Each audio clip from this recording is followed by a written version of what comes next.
Please join us, celebrate, share, and watch these upcoming videos as we try to spotlight and illuminate some positive people in our community. Thank you for watching these videos from Higher Definition.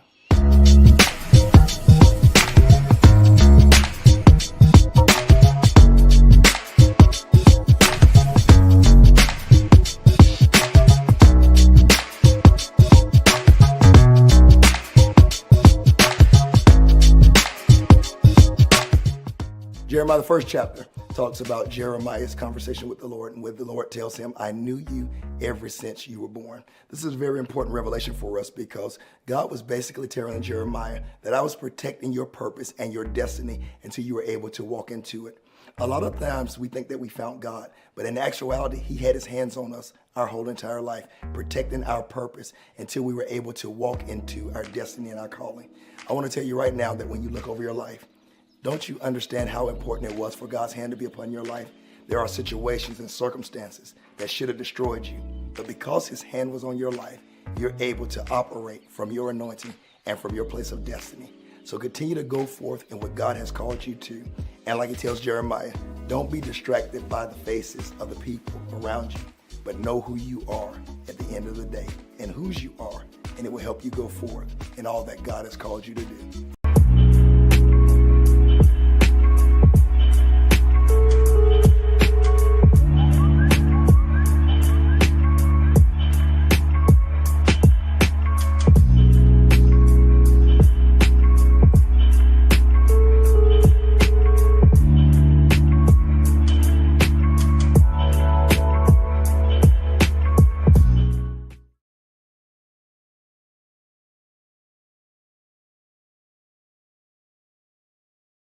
It comes at a very expensive cost.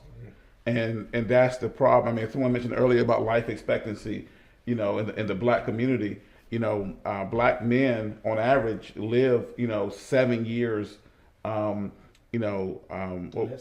than black women.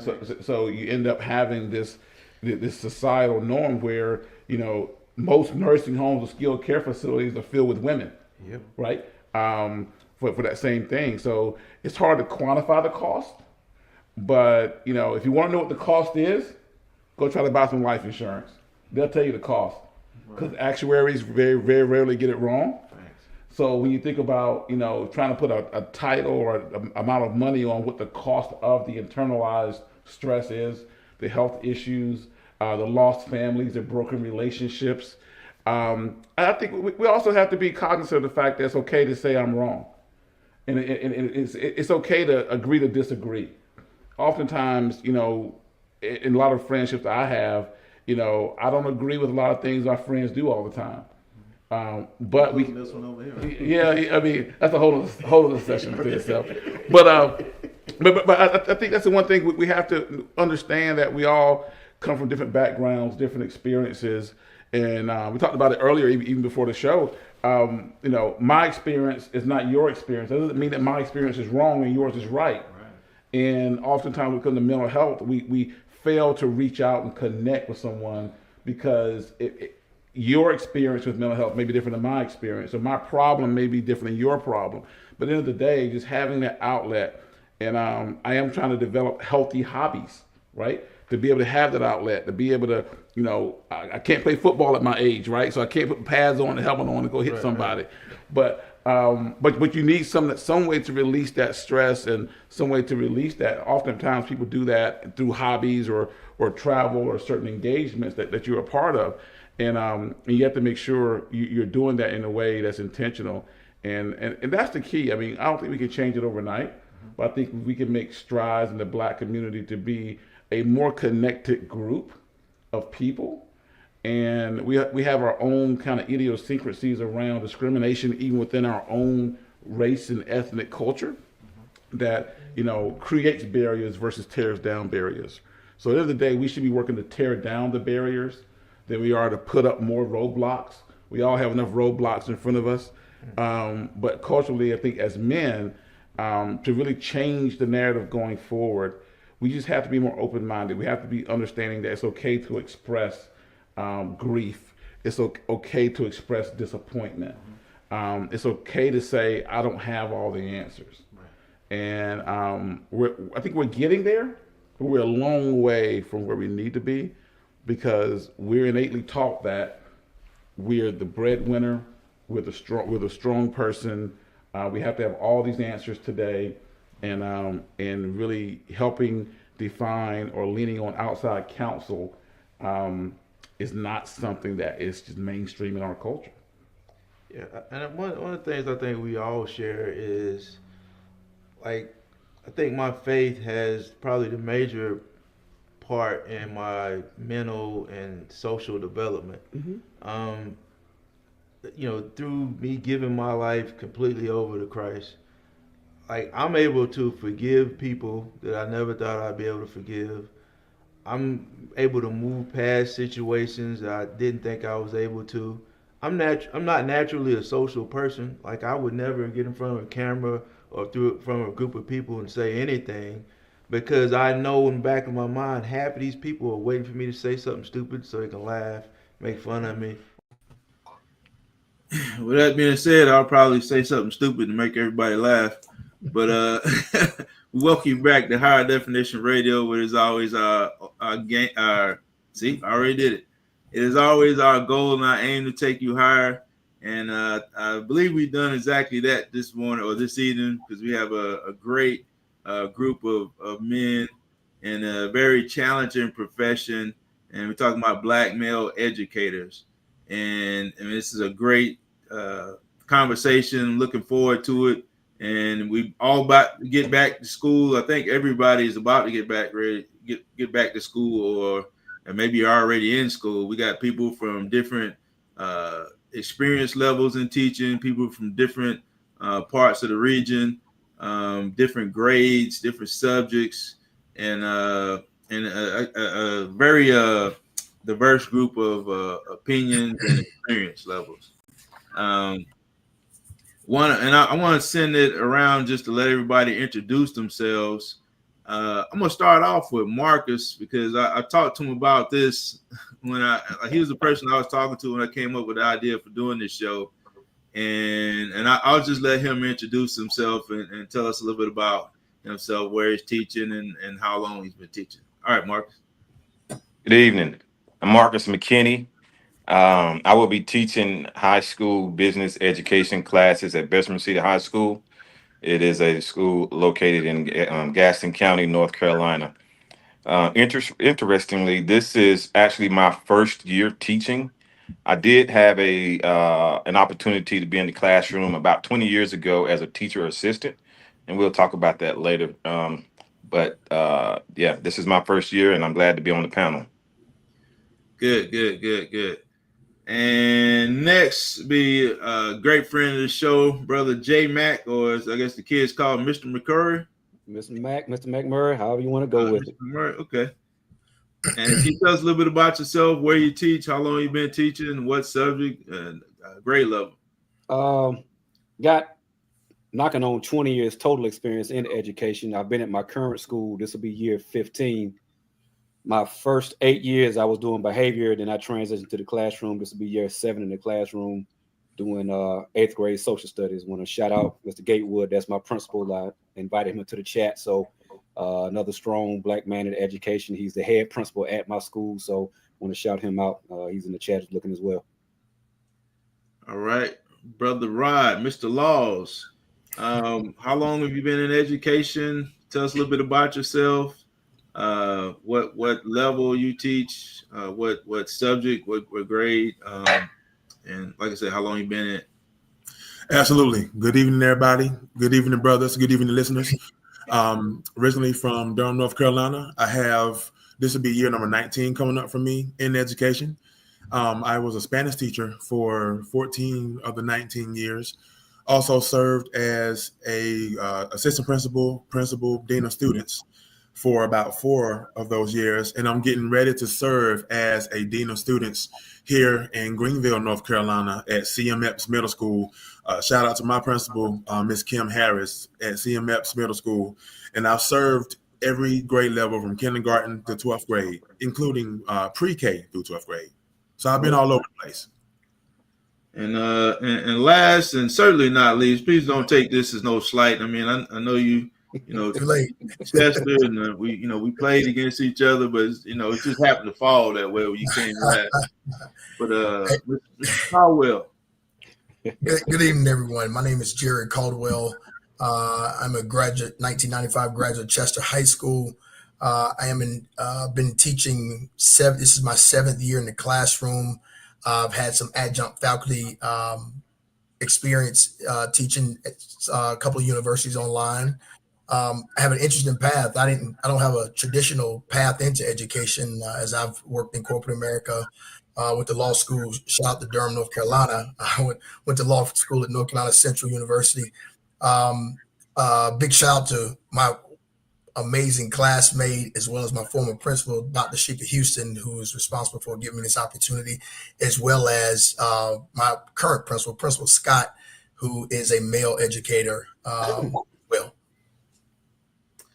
all right, man, great. We got a great panel, great group. So we got, like I said, a big range of experience on here, and let's get into it. The first section I want to talk about is the calling. You think about education and then being a black male in education, like all the different areas and lanes you could go into. Like, what was it that called you into the teaching profession or the education profession? I'll start with you, J Mac. With me, it was my father. Jerry, we spoke on this off air. My father has almost 40 years in education, and growing up, just seeing how he was able to play that male role model, that father figure, and it was always stuck out to me. Like, I knew the type of father I had because I was in the house with him, but I also saw him being that father figure to so many other ones, and having people come back all the time like, man, your father was this for me and your father was that for me. Coming out of college, I had a chance to do some mentor work with a program I was actually in as a teenager, and it just lit a fire. I knew I wanted to work with kids. I knew I wanted to do something, and that's what I've been doing pretty much ever since. So it was basically, it came from my father, and then I caught that passion for it, and it's been doing. That's what I've been doing. Yeah, I heard a lot about your dad as well. Of course, my cousin used to play for him, and he caught me lifting weights in y'all weight room one day, and instead of kicking me out, he tried to recruit me. So there you go. I feel pretty good about myself. There you go. All right, Brother McKinney, like what was your calling like? Like, what was it that called you into being in education? Yeah, for me, my path, I've always, the majority of my adult life, been involved in some type of mentor program, whether it's through church or just mentoring young men in the community, or just various places I come in contact with the young men. I did have an opportunity with my job in 2004. I was laid off, and I had the opportunity to go to a middle school here in Gastonia and serve as a EC teacher assistant. It was the absolute best job I've ever had. I love that job. Just being there with the young men, just being present, giving what I could in the classroom from that position. Well, I had to go back to work, and eventually went into the corporate world. But I've always said, if I ever get the opportunity to go back into the classroom, I'm taking it. So in March this year, my job laid me off again, and this was a more a permanent layoff. So I took advantage of the opportunity to live out my dream, and I'm glad that I did have this opportunity. I'm really excited. I'm looking forward to everything that we talked about happening on day one. Amen. Earlier today, we heard our pastor say, and he said this a few times, that anybody who goes into the pastoring profession is either called or crazy. And I might be able to say the same thing about teachers. I mean, so I hope everybody here is called. I definitely think it's a calling. Yeah, definitely. Me too. All right, brother Caldwell, like what was your calling like to become an educator? Well, I tell you, you talk about the calling. Teaching in the middle school, you will definitely figure out if it's a calling or you're crazy, and it's probably a little bit of both. It is. That was my initial start. like I said, I didn't have a traditional path. One of the things I was in Atlanta for 25 years in Durham, North Carolina. And so I moved back this way, back to North Carolina. And sports is really my, everything that you look at. Sports was kind of what I was trying to get into. I wanted to get back into my community. My community obviously was very much responsible for who I am and who I am today and what I'd gone through. And so, wanted to get back into the coaching aspect of it. And so I spoke with Dr. Houston. She said, of course, she's like, hey, it'd be a great opportunity to come teach. But what I realized is, as a coach, usually your better coaches are usually really good teachers. And so as much as I didn't have a traditional calling to be an educator, I use sports as the vehicle to not only mentor, educate, all those things. Because oftentimes there are many kids who come to school, the only thing they want to do is play sports. So I take it as an opportunity to reach out and allow them to grow and serve as a mentor and role model to them as well. And so I enjoy the classroom. Coming through my time, I had very strong male educators and learned a lot from them. In fact, one just passed away in the last year, Mr. Worthy. Mr. Worthy is an icon in Chester education. And so I've always seen strong Black educators. And so that was a thing for me, is to kind of continue that path and give back to a community that gave so much to me. All right. And Mr. Laws. So I've always been very fond of education. The main reason why I got into education in the first place was to give back. I had a kindergarten teacher who really inspired me at a young age, having a conversation with my mom and the principal, saying, don't put him in the special needs classroom. He'll be able to do everything a kindergarten is supposed to do by the time he leaves kindergarten. So that always stuck with me. And so I knew that I was going to do something in education. And middle school was when I received the call. I don't look at education for me as a calling. I look at it as a vocation. There's a difference between a calling and a vocation.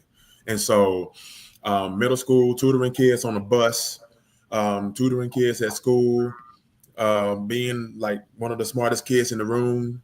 I always knew that I wanted to get into education to give back. Quick funny anecdote. I got in trouble at home in 5th grade when I was in 5th grade because, you're not supposed to write on the wall at home. So I wrote the word 5th grade on the wall in crayon. And it's crazy because all the stuff that I was learning in 5th grade sounds kind of corny, but I started teaching to my stuffed animals, right? Like the little bears that I had, collected over the years and stuff. It was crazy, but I knew at that point that I was going to be doing something in education, whether it was a teacher or a leader. So education has been a very big part of my life from 4th grade on. So let me dig in a little further, because you mentioned something. What is the difference between the calling and the vocation? Like what would you how would you describe those differences?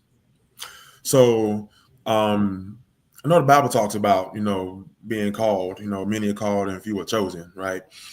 But I think of vocation as is a calling plus God's plan. So I look at it like it's God. It was in God's plan and God's purpose for me to be a teacher, to be an educator. That plus the calling makes it a vocation, in my opinion. Yeah. Okay, so this is something you was meant to do. You've been preaching or teaching the teddy bears since you were in middle school. Like you wasn't gonna do nothing else with this. No. Yeah, that's cool. That's good. No. And also I want to look at the purpose. Your purpose as an educator. What is your goal when you look back at your career? Like, what would you have to have done to be able to call yourself a successful educator? Like, what are some of the things you would need to accomplish or have seen in your career to be able to call yourself a successful educator? And I'll go to you first on this, Mr. Caldwell. Okay, for me, I'll tell you my success, and I just had this conversation recently with a new teacher. My success is seeing my students come back and saying thank you, or hey, I got a letter at the end of last year saying, hey, thank you for fussing.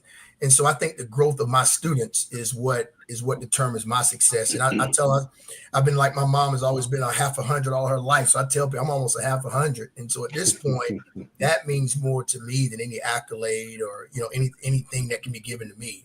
I've enjoyed my life. But I think anytime I can get a student, give them the necessary tools to go out into the world and be successful, and they obviously appreciate them and come back, that means a lot to me. And again, Dr. Houston used to ask me all the time when I was teaching middle school. She's like, what do you do in this classroom? I say, some days I just fuss.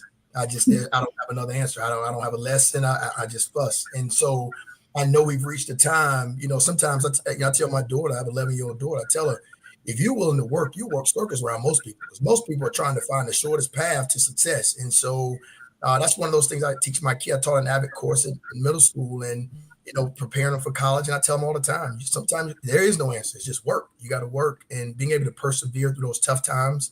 And I've watched students go through some tough times. And so, being able to provide kind of a base or foundation where I let them know, it's just kind of something that's just passing through. But holding the course. I mean, I've had several students lose parents during that time.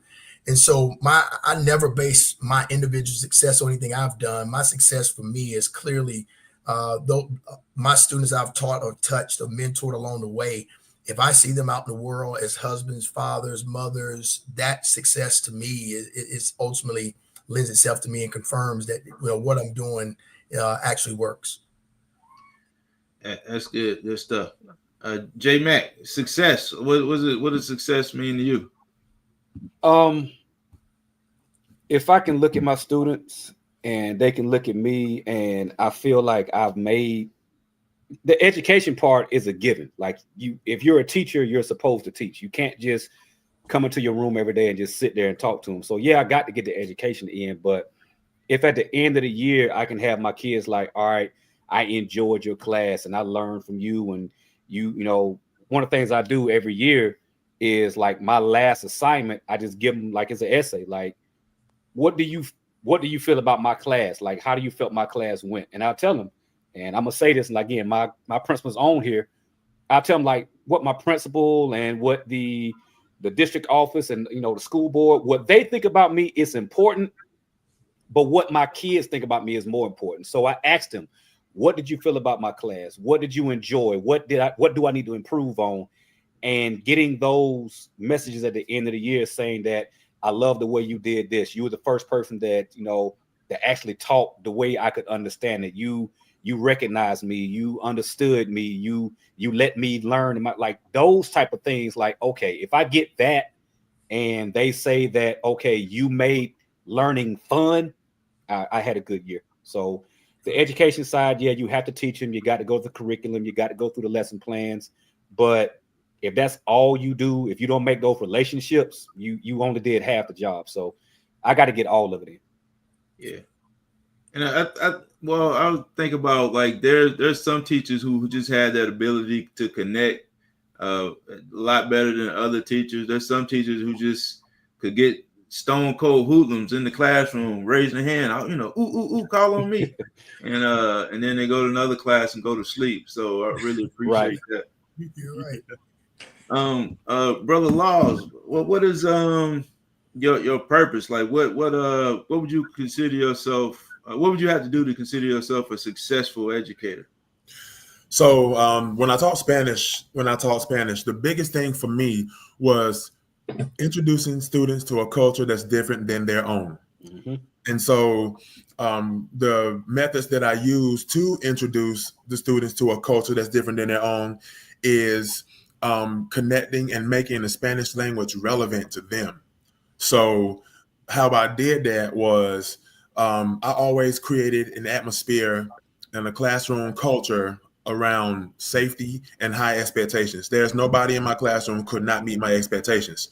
I come in, I'm speaking mostly Spanish. Like my class was, I spoke Spanish, I think 80 to 90% of the time, and, using my hand gestures and things like that. And kids were like, lost. I even had kids crying on the first day, high school kids crying on the first day because they didn't know what to expect, because I wanted to set the tone high early. And so I think connecting the Spanish language to their lives, being able to make things relevant. So one quick example of something that I did to make it relevant had I was in a population of kids who they were hungry all the time. You know, we are teaching a generation of big backs. All they do is eat, right? So, I'm sorry, I had to say that. So what I did was I brought we were talking about food in Spanish, like the unit was about food. So what I did was I brought in some ingredients to make breakfast burritos. Kids were trying to figure out what I was doing. So not only did I get to demonstrate my culinary skills, but they got a chance to be able to learn how to follow instructions for a recipe in the Spanish language with ingredients that they use at home. So that lesson was twofold.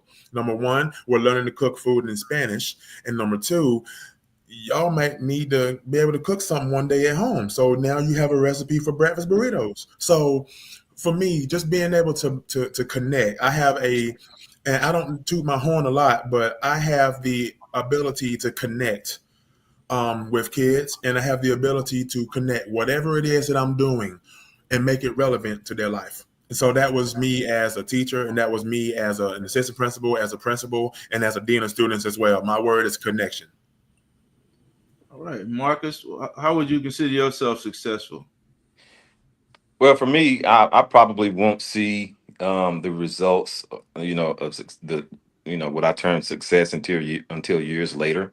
But initially going in, my goal is to, one, yes, educate the students on the material, the coursework, and the content, but I also want to teach those life skills that are important in being able to survive in society, critical thinking skills, respect.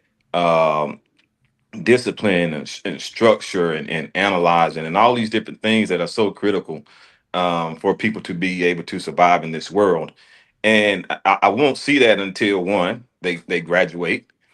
Two, they're productive citizens in society, whether it's going to college, whether it's going to the military, pursuing a business path, whatever it is. As long as they are doing things that are positive, doing those things that are relevant to the good of society, I would consider that a success. I do see some students from whenever I was at the middle school 20 years now, and they say, "Hey, Mr. McKinney, guess what? I'm doing so and so, so and so. I came across you 20 years ago. Thank you for being a mentor and all these different things." And that's always good to feel, to hear that. So that's the goal for me. Life skills, how to survive in this world. Um, and also, yeah, of course, the education content.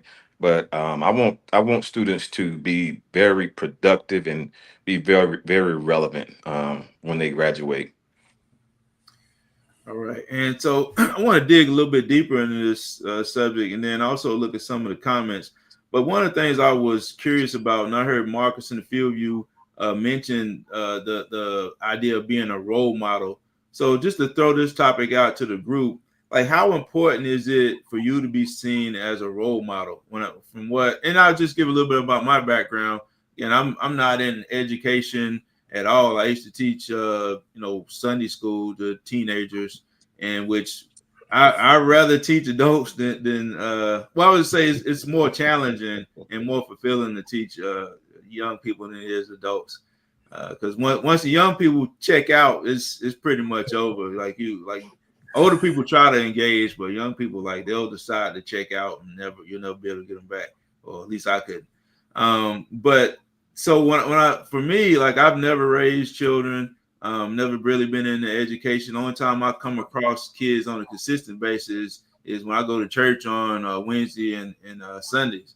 But when I see some of the things I see in the media and some of the images that are portrayed and projected, a lot of it is negative.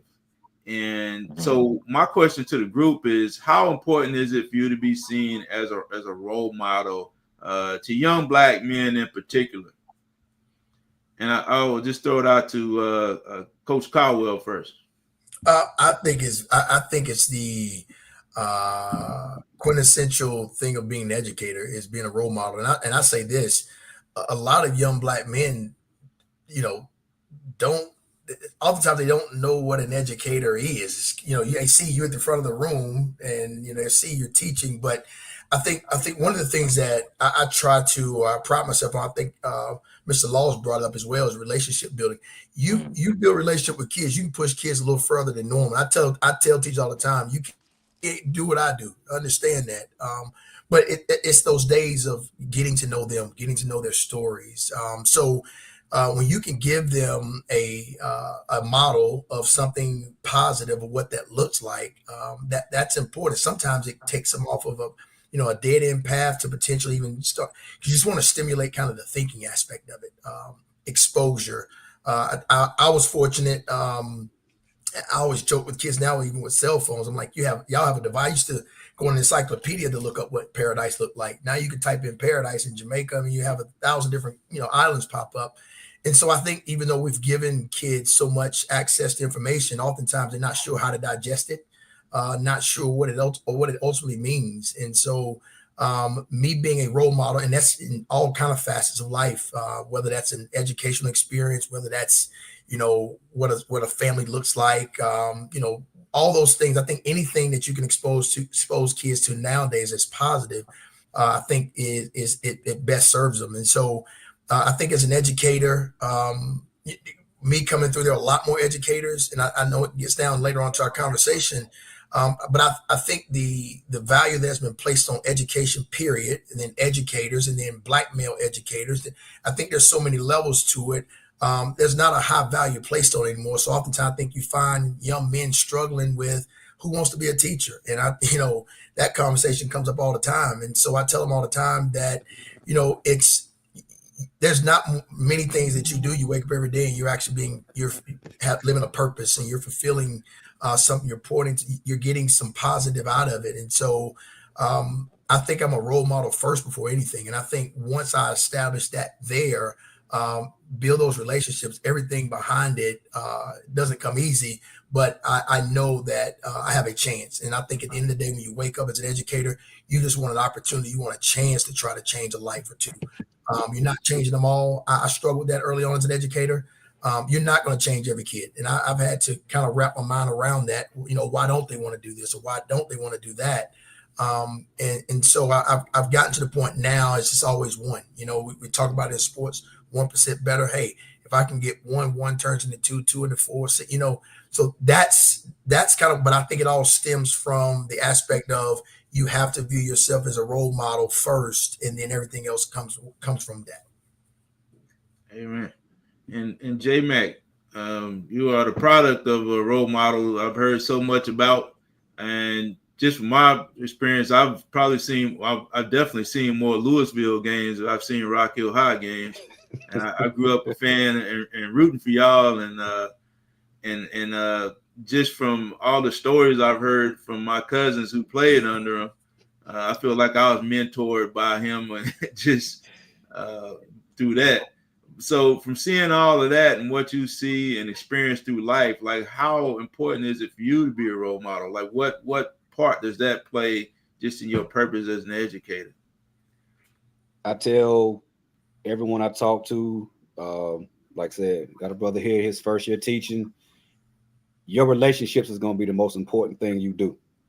That's going to come before your education. That's going to come before your curriculum. You can have a PhD level teacher coming out of Harvard, going down to an elementary school. And if they can't build those relationships, it's not going to work. You can take somebody that's fresh out of school, fresh off the street, fresh out of the corporate world or whatever. If they can build those relationships, they're going to pull 10 times as much out of their students as someone who can't. So that relationship building, that mentor time, just relating to the kids, that's the most important thing for me. I pride myself in that.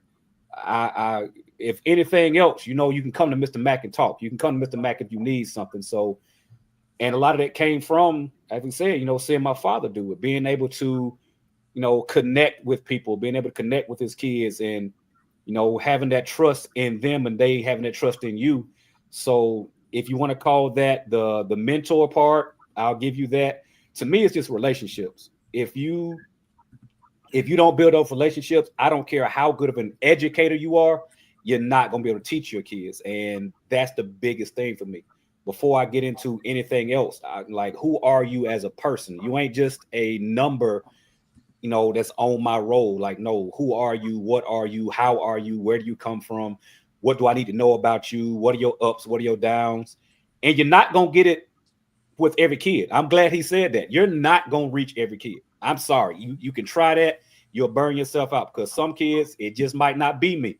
Like, hey, I love you. I'm going to do everything I can for you, but you got to go see Coach Caldwell. I can't help you today, dude. Like, I ain't your person. But if I know Coach Caldwell is your person, I don't feel bad for that. Like, I've seen so many people basically burn themselves out because they're trying to get every kid.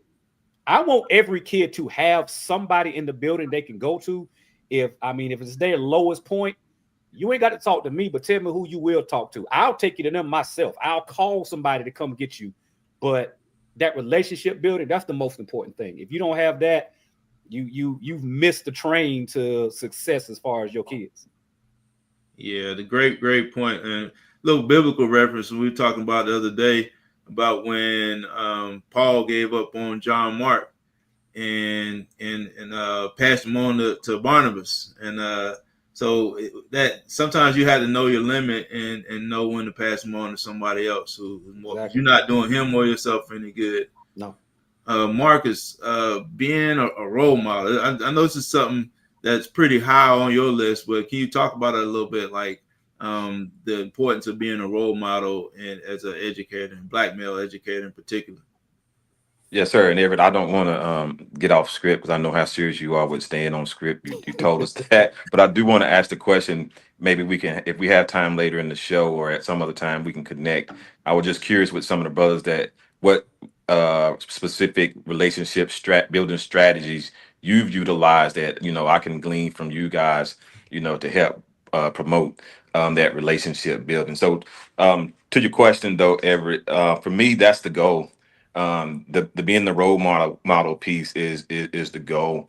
Like I said, I can teach business education, I can teach project management, I can do all of these things. Some of these children may not even use project management in a formalized setting when they go into the workforce, and some may.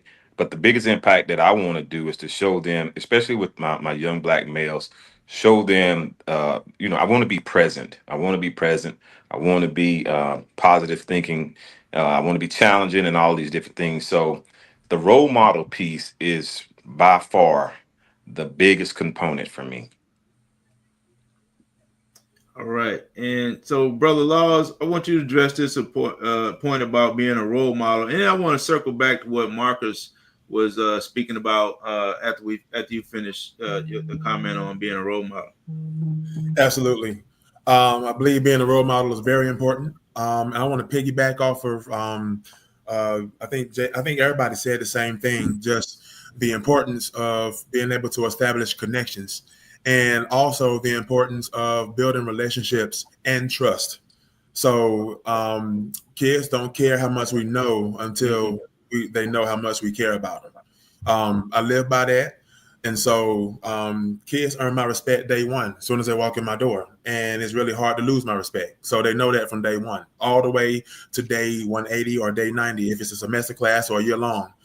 And I think also the biggest piece for me in education, I'm going to say something right quick. And Everett, you may or may not know about it, but the saying is Maslow's over Bloom's. So what I mean when I say that is, so Maslow's hierarchy of needs is basically a hierarchy, a pyramid of basic human need, right? So things that humans basically need in order to survive and thrive, right? So that's Maslow. And then Bloom's is a taxonomy that teachers are familiar with, educators are familiar with when it comes to like the level of questioning for student activities. We want to go from simple to complex questions. Whatever the assignments are, the questions can go from what year did Christopher Columbus discover America to let's create an alternate reality. Like what would have happened if Christopher Columbus did not discover America, whatever the case is. So we want to make sure that we meet the needs of the students first. Student comes in hungry, they come in sleepy, tired. Part of making connections is figuring out why that student is tired, why they're not able to function in class, and getting them to function in class. So once we get them to function in class, Maslow's, then we're able to address their learning, Bloom's. So I live by that. And part of being a role model is meeting the students' needs, because they're in my classroom for either a semester or a whole year. And what sense would it make for me not to get to know that student, build trust and build connections and meet their needs while they're in my classroom, to create that safe environment for them? When the kids feel safe, then they'll do anything for you. And part of me being a role model is creating that atmosphere of safety. And I keep saying safety because once kids feel safe, then they'll do anything you need them to do. Exactly. All right. So, J Mac, I think you might be a senior educator on the panel.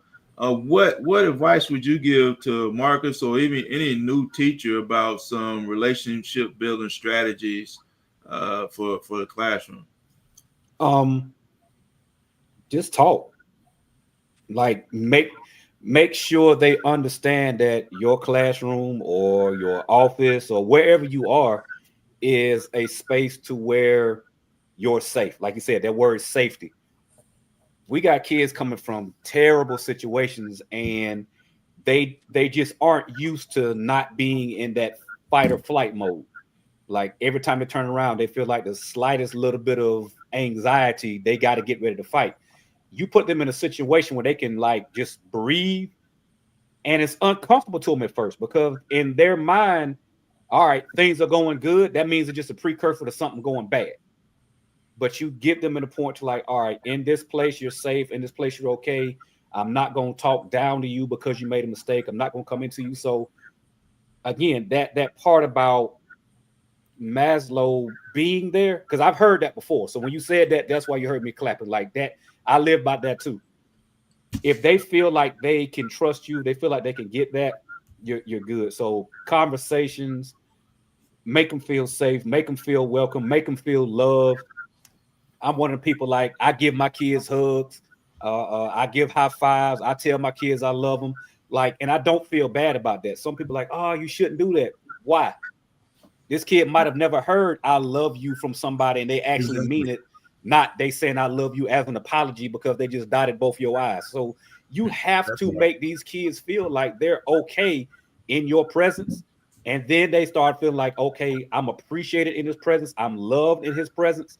Once you got that, the rest of it, they'll work harder to prove to you that they're worth the love once they realize that love is there. There you go. Right. And Coach Caldwell, what advice you have for building relationship? Mr. J Mac covered a large part of it. I have a thing that I think has worked well for me, though. I'll say this: you talk about the kids and the trauma, oftentimes where they're coming from. I don't tolerate disrespect. So I grew up in my mom and dad. To this day, my parents are 80, and I don't disrespect them. And so I tell kids not to disrespect me, and I'm not scared of your mother or father. But I want to set the tone for it. But this is one thing I think has worked well for me. I tell my kids, if you're having a bad day, you better say something before you walk in class. And what that does, it allows the guard to come down. They know it. And I tell them, you can't use it every day. But I do want to be in a situation where if a kid has had a bad night or a bad day or a bad week, and I learned this in the middle school because I think that's where you kind of get these emotional roller coasters. You're not sure what, I've seen students happy at 8 o'clock, break up with somebody at 9:30, fighting it. So they're kind of all over the place. But I think extending that courtesy to them has helped me along the way. And so I use it now, even at the high school. I let them know if you're having a bad day, you need to let me know that. And see, I can adjust accordingly. Maybe I was going to call on a particular student to read, or maybe I won't do it that day. But I want to, make them come in, don't have that sense of anxiety. I had one other thing that, I'm big on students being able to talk, speak in front of people, whether that's for scholarship opportunities down the road.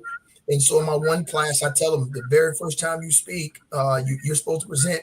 I used to let them sit in their desk, but they know the very next time you're going to stand up next to your desk. But by the end of the semester, you're going to be standing in front of the classroom. And so again, giving them a chance to not only grow, but creating an environment where allow them to grow without without not some of the additional stress that comes along with it. Because for me, the end goal is all I'm looking for. How we get there is going to differ from kid to kid, and I'm okay with that. I don't have a one size fit all approach, and so I think that's something as educators. I came from a very strict background with parents, college, all the above, played college football, had a very strict college coach.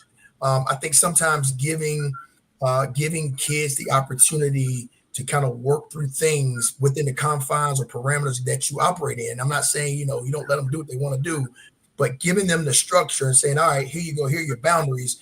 Let's get you from point A to point B, and how we get there, that will differ.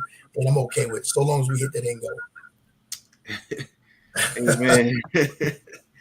and Mr. Laws, you bring out a lot of good resources. A lot of flew right over my head. I'm Googling right now, trying to figure some of this stuff out. Might have to take a class on it myself. But any other advice you would have for a teacher who's going into a teaching profession on how to establish relationships? Yes, sir. Just in the lesson plans, be okay to deviate from your lesson plans, because your first week or your first few weeks out the year are going to be spent making sure that expectations are established, not just school-wide, but within your classroom space, expectations, rules, and procedures.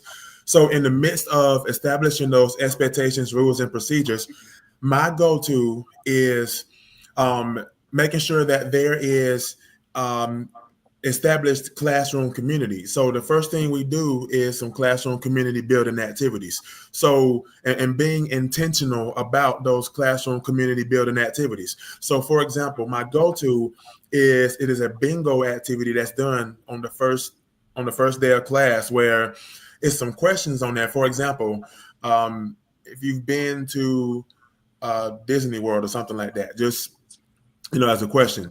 And so students are walking around, getting to know each other by name if they don't already know each other.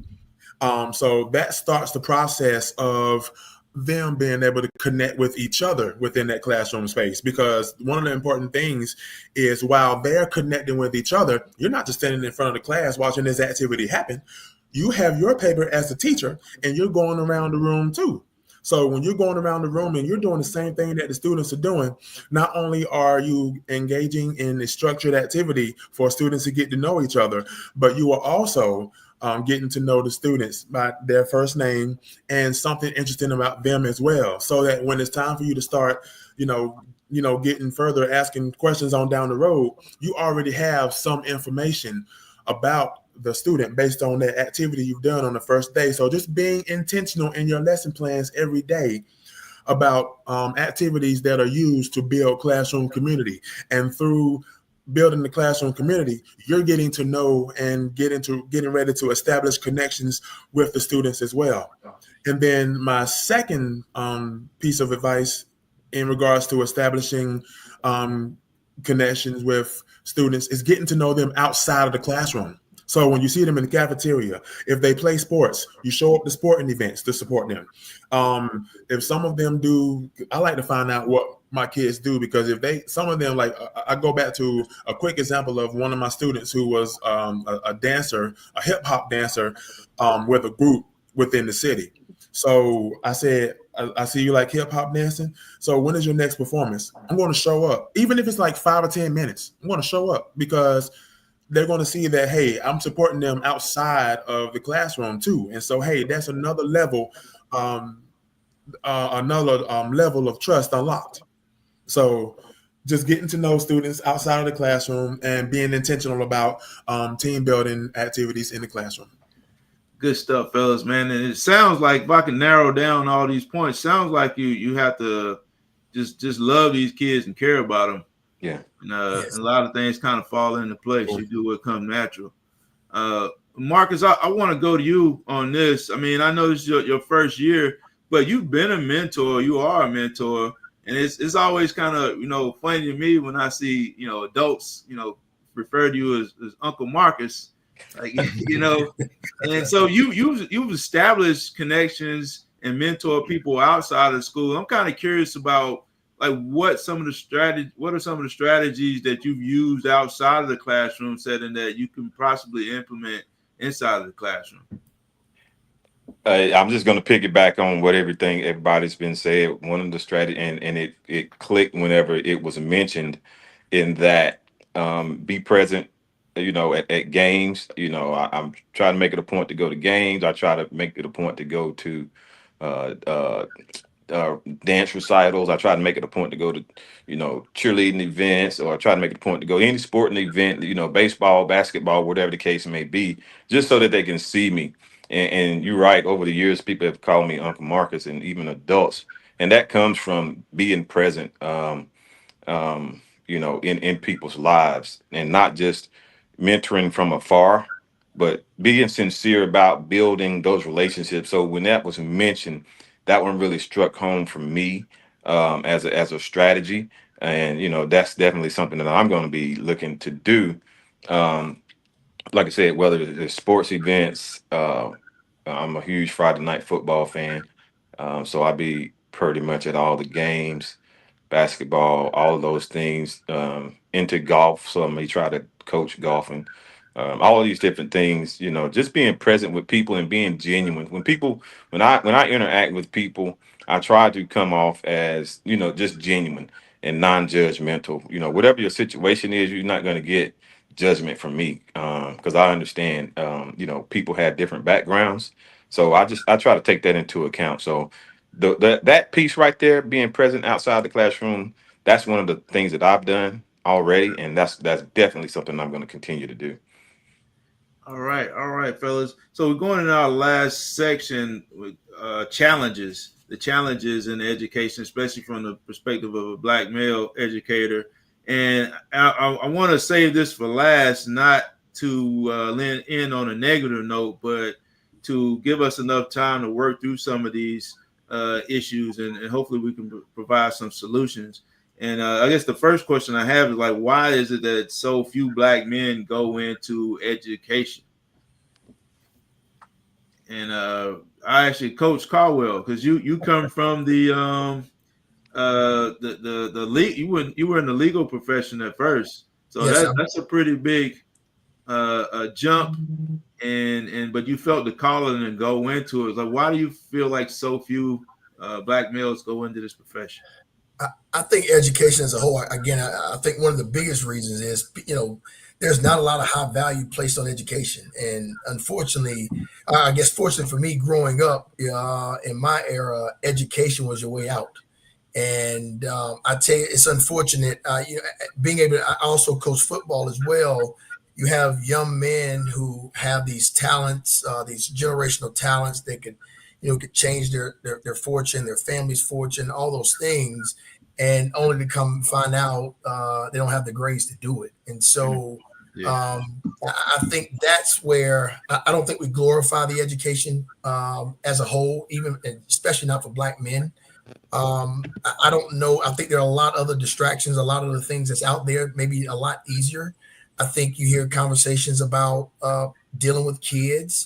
And I think all those, to me, I think they're distractions from the real issue. I think the goal to pouring back in, have an opportunity to pour back into kids, pour back into the community. I once heard a guy say, he said, we should stop giving kids what we didn't have and start teaching them what we didn't know. And so I think education it's always been, for me, has been the foundation of everything I've done. I enjoyed school. I joke with my players now. We as men, we competed in the classroom. Who's got the best test score? Now they compete who has the worst test score. So I think just as a whole, society's kind of taking some of the value off education as a whole. You don't see a lot of Black men in it. For whatever reason, you don't get a lot of. There's not a lot of pats on the back for it. There's not a lot of nobody's throwing parties for Black educators, Black male educators. Black male educators don't end up on TV with millions of dollars or perceived of millions of dollars and big cars. And so I think that what we're competing against something that's at least perception wise seems to be less than what's already out there. But again, I tell my daughter all the time, once it's in your head, they can't take it away from you. No one can take that away from you. So I've always enjoyed school. I've always enjoyed learning. And so that's one of the things that I try to expose my kids to now. And, even as even in athletics, to me, those things, we often look at our kids, football players. If you can process information in the classroom, you generally can process information on a football field. You can process information in the classroom. So they go hand in hand. It's no different than, it's talking about, some of your best coaches are really good teachers. I think the skills, the foundational skills that you're using in both, whether that's learning in education and or teaching in education, I think those things are kind of the catapult to get you where you're also trying to get to. And so I think in this environment where you have this NIL money in college, you have many kids who have, again, generational talents will never get the opportunity to change their family's fortunes because they don't view education in a positive light. And so for me, anytime I can pour into a young man or young lady and let them understand the role that education really plays, I'm all for it. All right, and J Mac, with there being so few black males in education, why do you think that is? And I'm also curious to know, do you ever feel isolated in your role as an educator?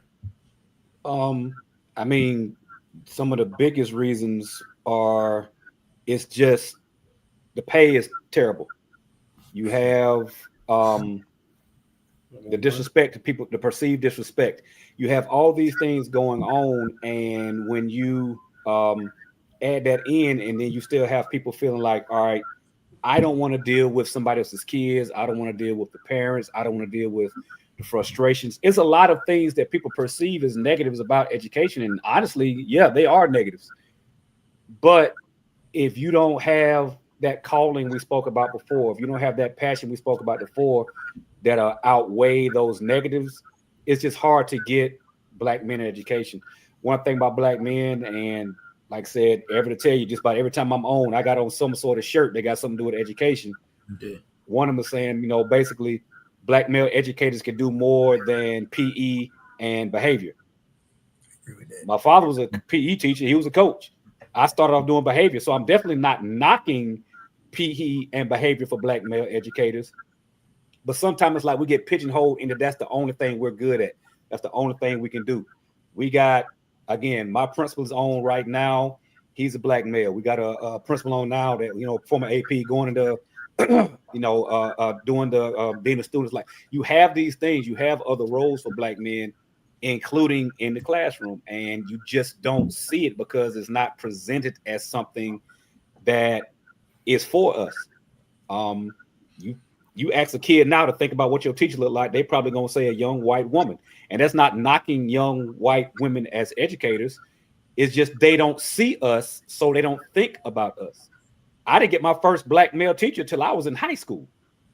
And I only had 2 after that, like all the way through college. So when I walked in and saw somebody in the front of that classroom that looked like me, yeah, it made me want to step up a little bit. Like, nah, like I got to do more for him just because he looked like me. He act like me. He gonna understand where I'm coming from.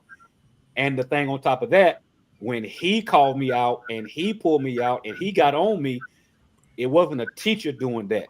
That's a black man looking at me saying like, old black man, a young black man, get your stuff together. You know better than this, whatever. It didn't help that he knew my father. Like, he taught my father as well. So that was some extra, but it's not something that's pushed to us. It's not something that's, shown to us. It's not something that we're used to seeing as a career. I really think that needs to change. Like I said, my mentor teacher, he's a black male. I definitely could not do what I'm doing without him, because the whole time I've been in my school, I watched him do it. So I've had so many examples of black male educators that, like, I felt like, I'm honored to do this. It's not something I'm doing just because it's a job. Like, nah, it's a calling. I'm honored to do it. I get up every day. I'm not saying I like going to work every day, but I love my job. So yeah, if you don't have that presented to you, it's just going to be hard for you to think about that as a profession. All right, and Mr. Laws, I also want to go this question with you, All and right. then I want to kind of dig into also what something that J Mac was mentioning that and about I guess I guess we say the tension between uh, being a disciplinarian and then also I guess black men sometimes being forced into being the disciplinarian of the school. Uh, so you think about why do so many or why do so few black men go into education? Is that something that could possibly be one of the reasons that you don't want to be the cop of the school? Man, I've been in the cop of the school for so long. Because I mean, I have a bigger build, so I mean, I'm losing weight, but I'm tall and I've always been tall and big. So naturally, I'm just seen as the enforcer, seen as the because I mean, I do have a deep voice that carries, and I do, I control a room like when I walk in. But not tooting my horn, but that's just what I do.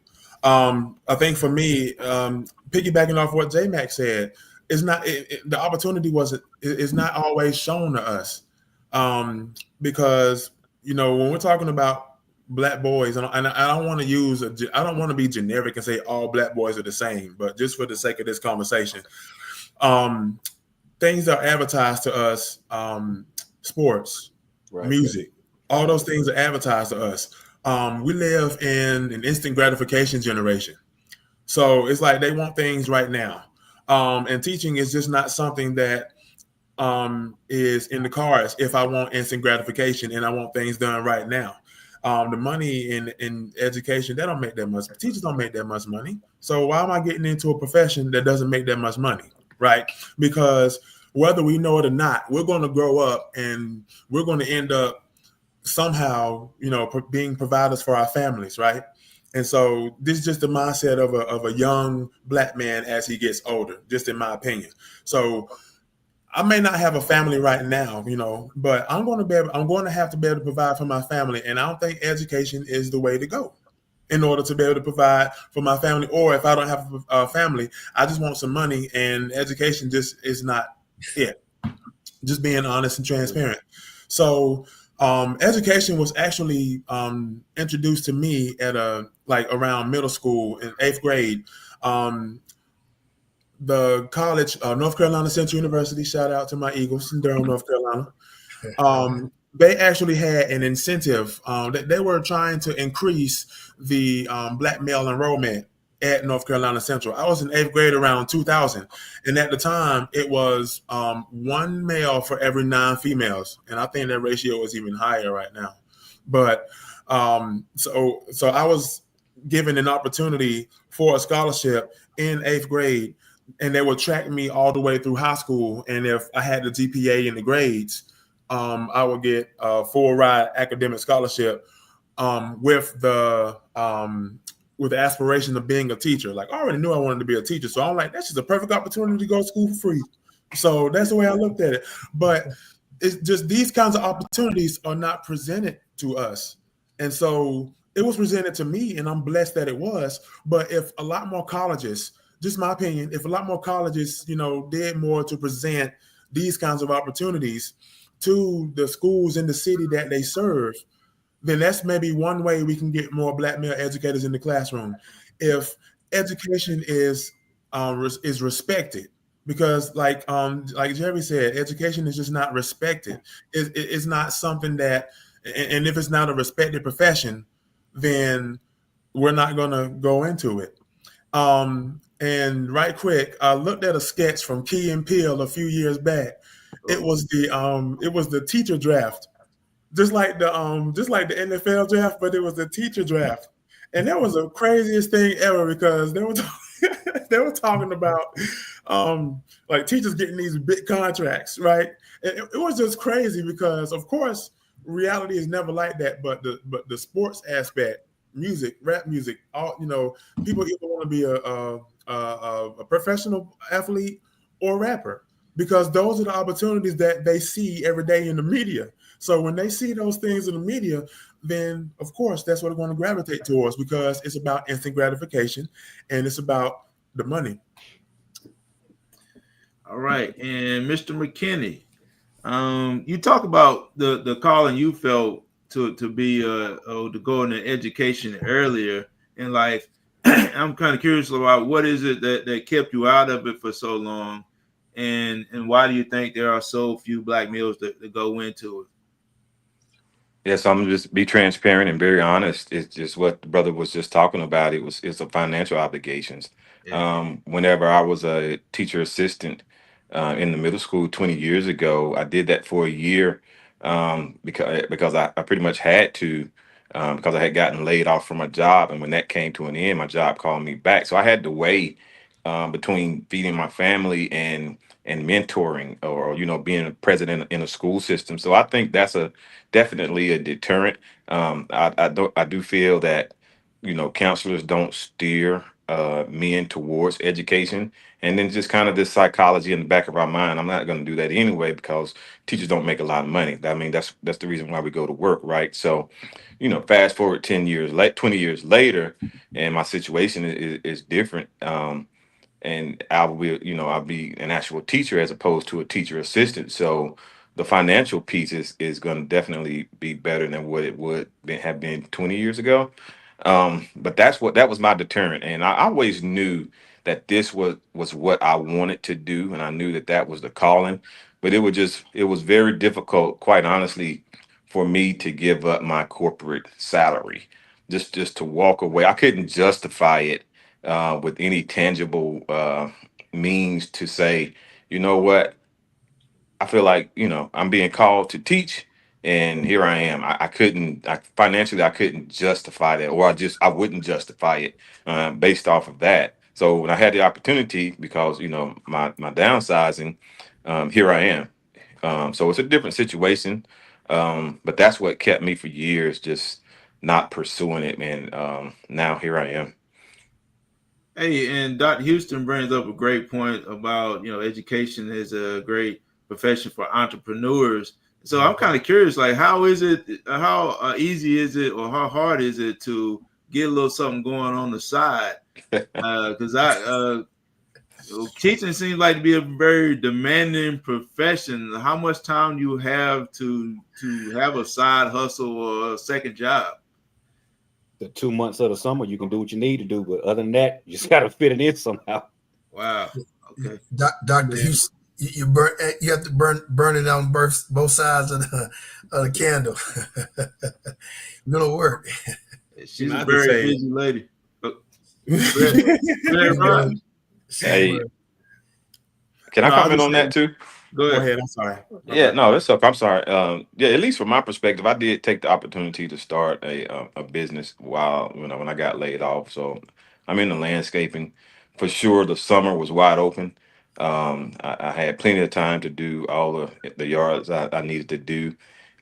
With school being back in session, my schedule is getting very slim. I actually had to cut a couple yards today because I missed them yesterday. But that's just a part of building the business until I get it operating like I want it to. But there is, for me, the opportunity to do, some, if you want to call it side hustles or entrepreneurial opportunities on the side to supplement that income.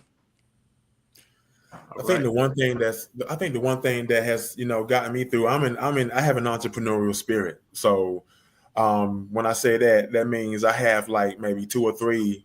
I'm saying maybe I have three different entrepreneurial opportunities going on outside of education. One thing I've learned to do since year maybe 3 or 4 is to work smart and not hard. So here's what that means. I don't spend a lot of time on lesson plans simply because my lesson plans are done before the school year starts. Only thing I got to do as a Spanish teacher was make tweaks from day-to-day lesson plans. But when I think, because I'm always thinking big picture. So like in your first few years of teaching, yeah, you're going to think small picture. You're going to think planning by the day or planning by the week. But the more you teach the content that you teach, the more you're able to think big picture and say, okay, these are the goals right here for by the time they finish. So now I'm working on my plans, getting them ready for the whole semester or for the whole year. That's done. I'm not spending my nights lesson planning. When I'm at school, I take no work home with me. Because outside of school, I want to focus on those entrepreneurial endeavors. Why? Because if I die today, what are they going to do? They'll send some flowers to my family. They'll cry and they'll mourn that I'm gone. But guess what? My position is going to be posted the next day. So, with that being said, leaving work at work has helped me out a lot. I have taken nothing home from work in years, simply because it'll be there tomorrow. When I grade papers and I do all that at school. I'm not grading papers at home. I did that my first 2 years. I had no life. But working smart and not hard enables us to do things outside of the school. So I have a friend who is a barber, and he also had this rap song at one point, and he's talking about grinding and hustling. And he had a line in that song that says 9 to 5, 5 to 10, 10 to 20, do it again. So this is what that means. I work my 9 to 5, 9 to 5 will be there tomorrow. All the extracurricular activities I have to do, of course I will do those things. But the foundation of it is working smart and not hard. So as a teacher, making sure that your plans are done in advance, so that way you're not spending your time and spending your wheels on lesson plans and grading papers. And then after that, I'm working on my side hustle, 3 to 5 hours a day, after work. And then that's pretty much been the cycle. And in that 5 hours that I've done my side hustles, that's when I'm able to work all three, like scheduling and automating things. And so it can work, but you just got to work smart and not hard. All right. So, fellas, I got one more question I want to get into before we get into our final thoughts. And are there any support networks for Black male educators in particular? I love what Dr. Houston is doing with her group, Create and Educate, bringing in, and again, that's how I was introduced to Mr. Caldwell, Mr. Laws. But are there any resources for Black males in particular? And anybody that has a resource, you can speak on it. And if you're not, we can start something tonight and get you guys together. Y'all can put a group together and we can get this going tonight. Is there anything available for Black male educators? It was one group. My school district actually brought it to us as far as minority male teachers. I got some things from it, but a lot of it was just basic. It was more just being able to get up and collab and just talk to other, male minority teachers. So the biggest thing is just stuff like this, just getting brothers together and being able to talk and just share ideas. Like I said, Brother Lewis was saying, like some of the things that they do. This is it. Like, and to me, and again, you've heard me say this plenty of times before, as Black males, we need to get together and just communicate and just talk it out. Because sometimes that's the best thing you can have is just talk, let somebody listen to you. And then, hey, I'm experiencing it too. This would help me. So this is the best thing I can think of as far as a support group, just getting us together. And J Mac, just imagine what would happen if all the Black male educators that we have got together and did that. Yeah. We will be an unstoppable force. Oh, yes, sir. So for me, I'm a part of two groups on Facebook. The first one is Black male teachers and student and school leaders. So that's the place where teachers and school leaders alike will get resources from each other. They'll throw out different situations to get feedback on it. So I know that's one group.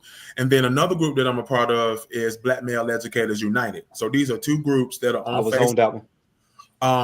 But sometimes some of these groups are great, but I think the issue that I have with some of these groups is the fact that it's a complaint session.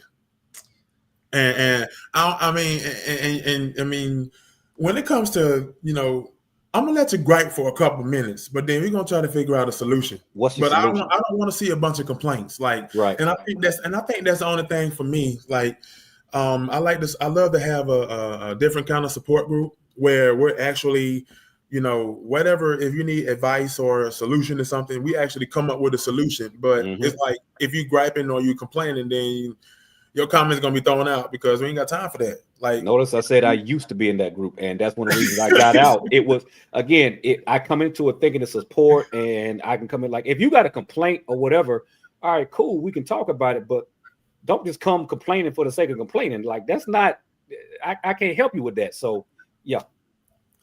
Yeah, I know exactly what you're talking about. It's like the teachers' lounge. You know what I'm saying? That's all they do. Sometimes all they do in the teachers' lounge is just, I'm like, can we come up with a solution to this, y'all? I mean, I'm hearing y'all complain about it, and I get it, but what are we going to do about it? Sit here and complain about it, or are we going to try to come up with a solution for it? So, right. Hey, look like we got a makings of a pretty good group right here. I mean, I don't want to give y'all another job. Seems like everybody got a lot going on, but just something to think about. So final thoughts. Again, we always do a final thoughts at the end of the show.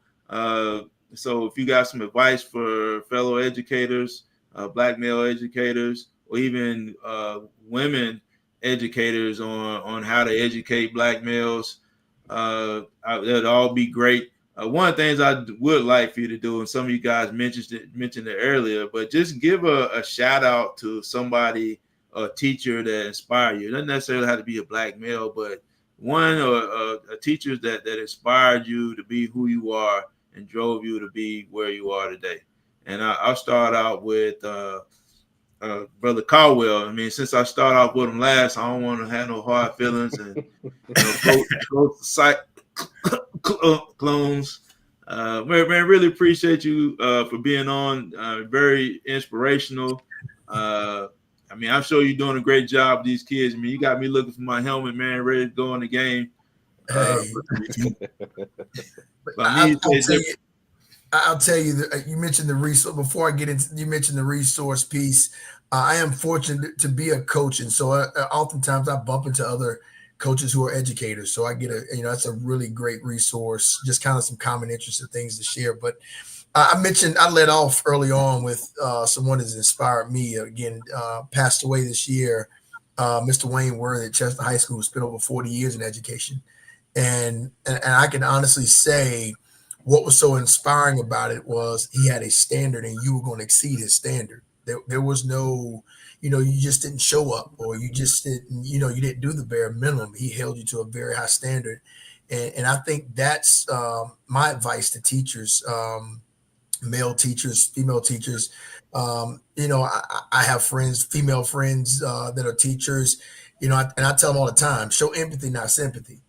And I think that's important because I got young players. They'll be as manipulative as they want to be if they're trying to gain something or get something they want. But we definitely have to show empathy to them, but still hold them to standards. And I think that when you hold students to standards, you give them a chance to win and win at a very high level. So I am fortunate. I wake up every day living a purposeful life. I've done a lot of cool things. I've been in sales for many, many years. I've done some cool things, but right now I'm at a point in my life where every day I wake up, there's not a bad. I just explained to my aunt, I said, it's like playing in the playground every day. Every day I wake up because I enjoy exactly what I do. I know I'm impacting the future.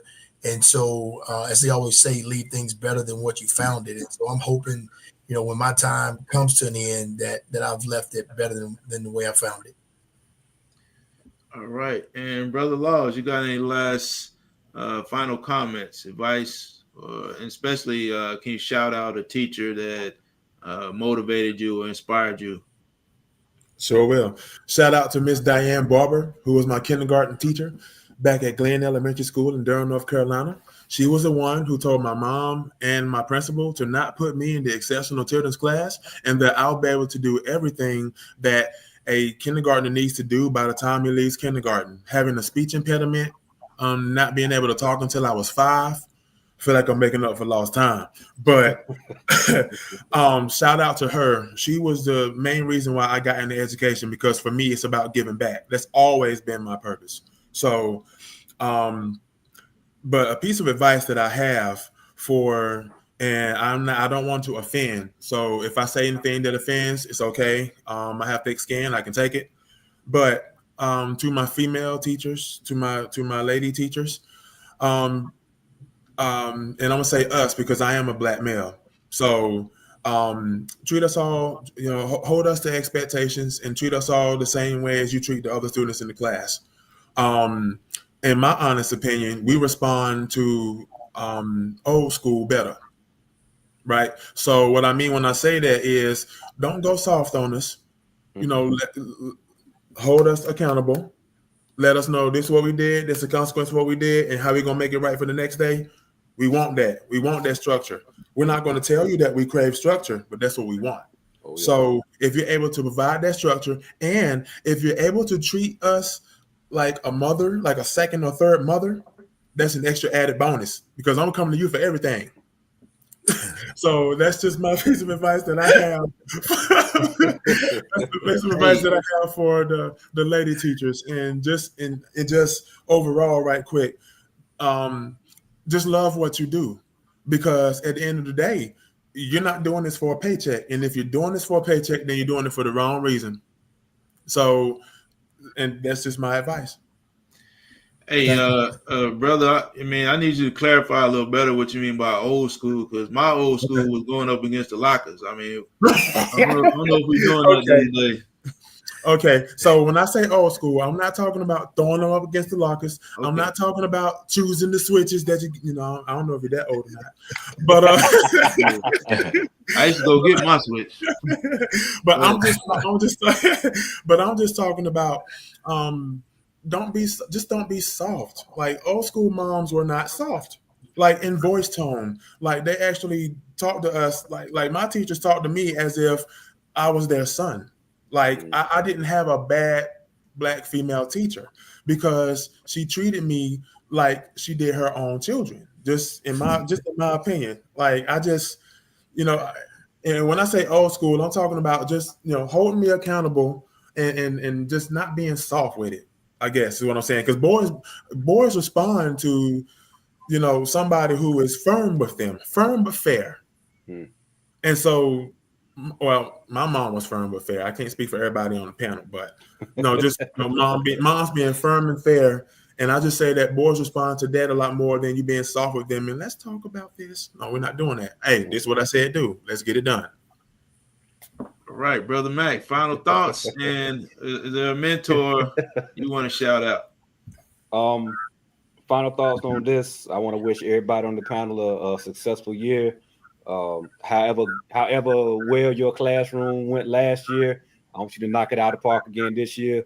For Brother McKinney, being your first year, set your tone early and then run with it.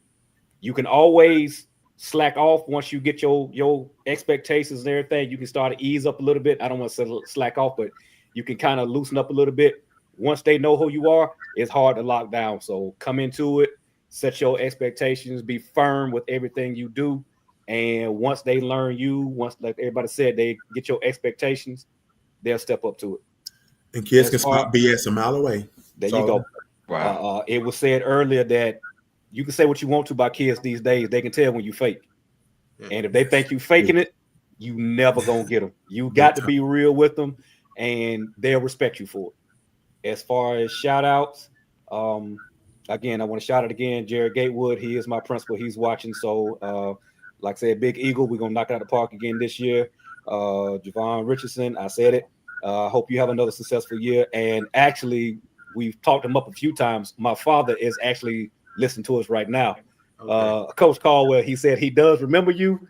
He said he spoke of you. He said he spoke of you and your pops at the funeral home. So he said he did remember playing against you. But again, as I said, as far as education and, my experience with education, that was my ultimate goal. That was my ultimate role model, seeing how he did it. And like, hey, I want to do it that day. I still remember to this point, like I said, I was Little Mac my entire life. I was always Benny McMurray's son. The first day, and I don't know if he remembered this or not, we were actually working at the same school for a little bit. Somebody walked up and said, "Oh, you Mr. Mac's daddy versus you Coach Mac's son." I still remember that. That made me feel like I had earned my name. So, yeah, just being able to live up to him, that's where it came from, and that's my goal. That's awesome, man. That's awesome. That's great, man. All right, Brother Marcus, you're the guy that sparked the idea for this show, whether you know it or not. All right. I hope you got a lot out of it. You definitely gave a lot to it.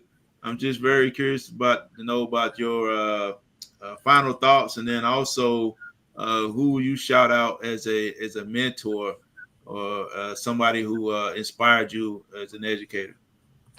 Yeah. So first and foremost, Everett, thank you for putting this forum together.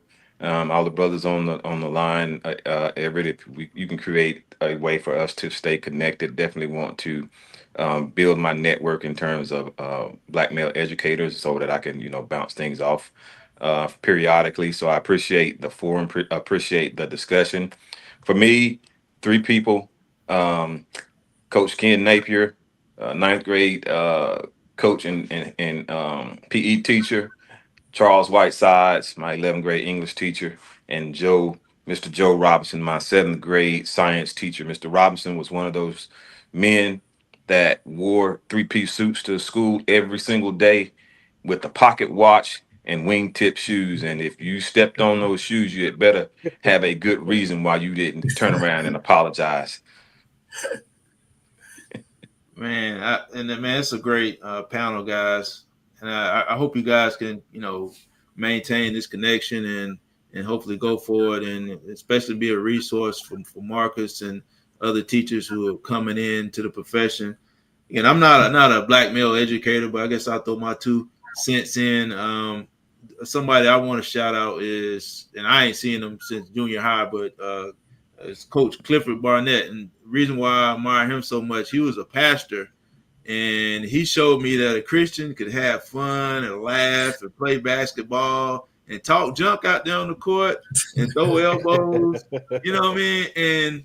And then he was an educator that really cared. Like, he lived on League Street. He was a pastor of St. Matthew's, and so he lived in our neighborhood too. So you didn't just see him in school, like you just seeing him around the neighborhood, and just to see like one of us be in that position was just so powerful for me. And just as a young man, there's something that always stuck with me. Again, I haven't seen him in I don't know how many years, but it's junior high.